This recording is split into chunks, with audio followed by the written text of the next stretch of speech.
বন্ধুসকল স্বাগতম জনাইছো ও পইণ্টলৈ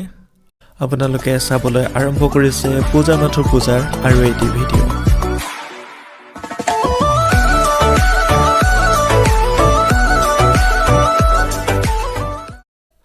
বন্ধুসকল মাৰ এই ৰূপটো এক অন্য সাজত সজাই পৰাই তোলা হৈছে মাক পিন্ধোৱা এই সাজটোক সোলাৰ সাজ বুলি কোৱা হয় এই সাজটো পোনপ্ৰথমে ব্যৱহাৰ হৈছিল কলিকতাত যেতিয়া ইংৰাজসকলে শাসন কৰিছিল আৰু বৰ্তমান আমাৰ অসমতো ইয়াৰ ব্যৱহাৰ হ'বলৈ ধৰিছে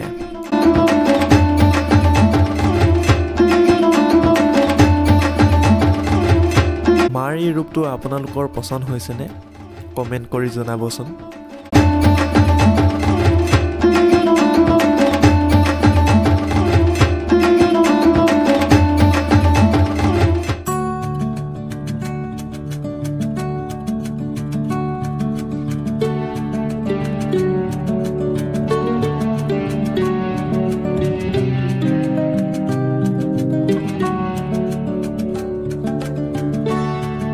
মাৰ এই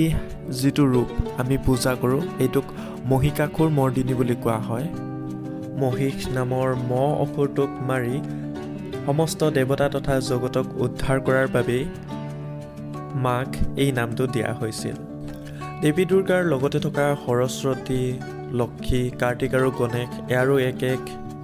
নিজস্ব বৈশিষ্ট্য তথা কাহিনী আছে সেইক লৈ কেতিয়াবা আমি নিশ্চয় ভিডিঅ' বনাম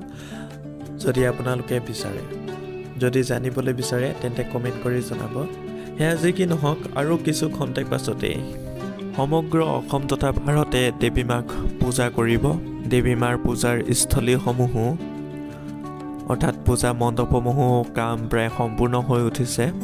আৰু মূৰ্তিসমূহৰো কাম প্ৰায় শেষ আপোনালোকে নিশ্চয় দেখিছে এয়া আচলতে ষষ্ঠীৰ আগৰ ভিডিঅ'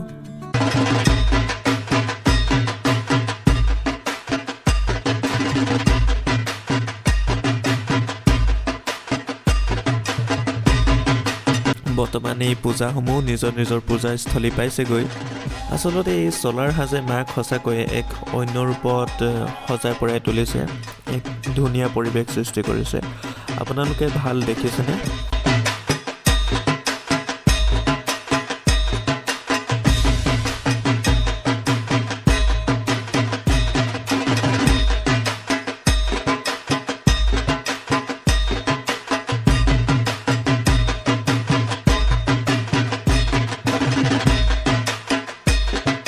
ইয়াৰ বাহিৰেও এই প্ৰতিমাখনত অনেক মূৰ্তি আছে দুৰ্গা মূৰ্তি আছে সেয়া আপোনালোকক দেখুৱাই আছোঁ আৰু ইতিপূৰ্বেও আমি ইয়াৰ ওপৰত কেইবাটাও ভিডিঅ' কৰিছোঁ আমাৰ চেনেলত গৈ এই ভিডিঅ'সমূহ আপোনালোকে চাব পাৰে অথবা আই বটনত আৰু ডেছক্ৰিপশ্যনত ইয়াৰ ভিডিঅ'সমূহ দিয়া হ'ব আপোনালোকে তাত গৈ চাব পাৰে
এই 4 দিনত মাক ফল মূলে বলি বিধানেৰে মাক পূজা কৰা হ'ব সকলোৰে মংগল কামনাৰে আৰু আমাৰ চেনেলৰ পৰাও সকলোকে শাৰদীয় দুৰ্গা পূজাৰ অলেখ শুভকামনা জনাইছোঁ। সকলোৰে মংগল হওক, মায়ে সকলোৰে মনৰ কামনা পূৰ্ণ কৰক। ভিডিঅ'টি শেষলৈকে উপভোগ কৰিব